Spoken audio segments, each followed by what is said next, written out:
I'm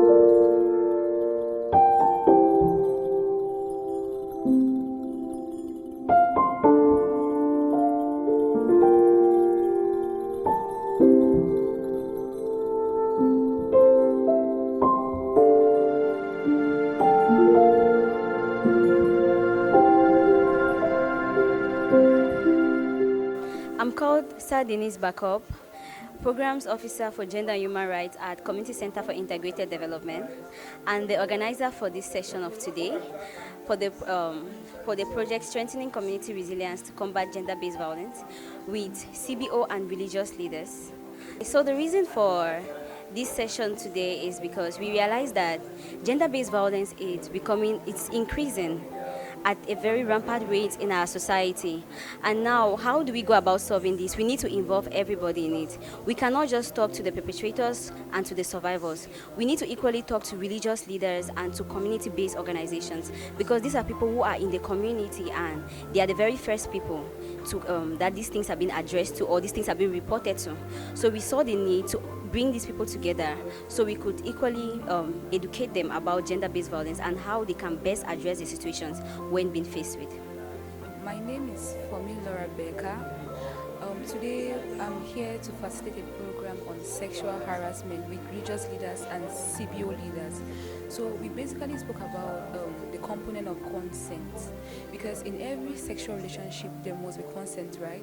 So we spoke about issues of consent, that is the consent being free, being revocable, being enthusiastic, and all of those things. Also, we had to talk about the legal framework.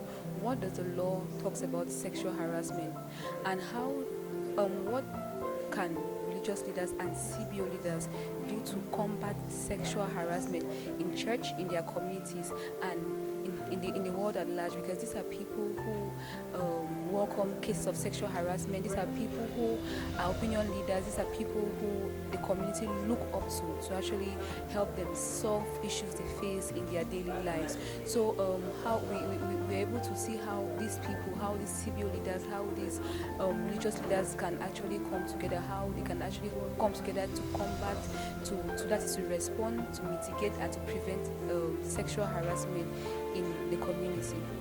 Good morning. My name is Etumbo Cyril, and we are here in Limbe to talk about sexual harassment with religious leaders and CBO leaders.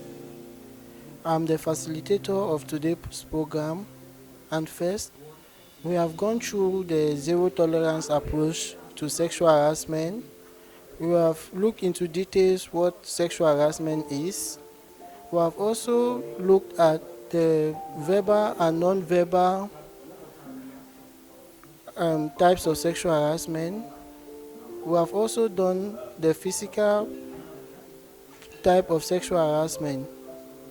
So we are here because we feel it's important to have this discussion with religious leaders and CBO leaders, since most of the time they are the first responders to sexual harassment, and people take their opinions in society very seriously. It's been a very interactive session, that I'll be very honest, because we have religious leaders here who are very open. At least they don't hide certain things. They are very free. They express themselves very well, and I think that is what we were aiming for. That is why we called them here, so they could be very honest with us, so they could actually share their own experiences as religious leaders and the fact that they are equally human beings as well.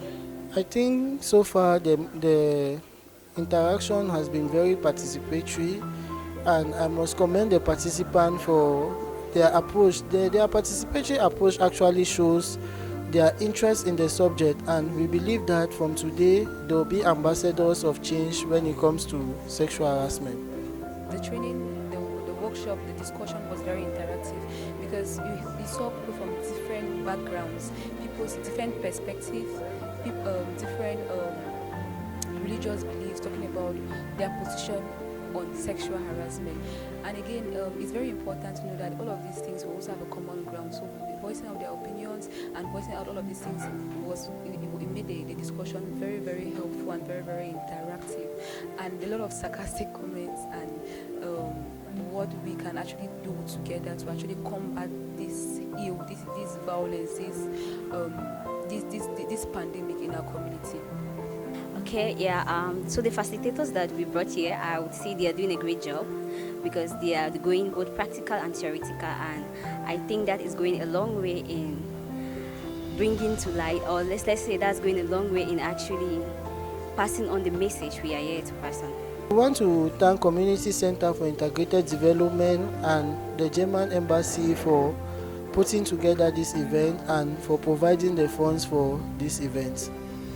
Well, the program went well. It was a very great program, well organized. People from different diversities, several CBO backgrounds, several religious backgrounds, and everything it was breathtaking.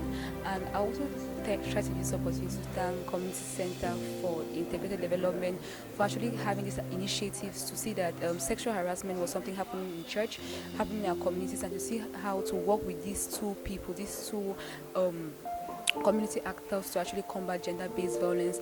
And while giving a big thanks or thanking the German embassy for making sure that this training, this activity, this response, this mitigation, this prevention activity of gender-based violence, particularly sexual harassment, is taking place or is taking place and will continue taking place in Southwest region. Well, I would like to appreciate the German Embassy, sponsor for this program, for helping us and putting us as a focal point in stopping gender-based violence in our society, for trusting in us and for what us at Community Center for Integrated Development we are capable of doing.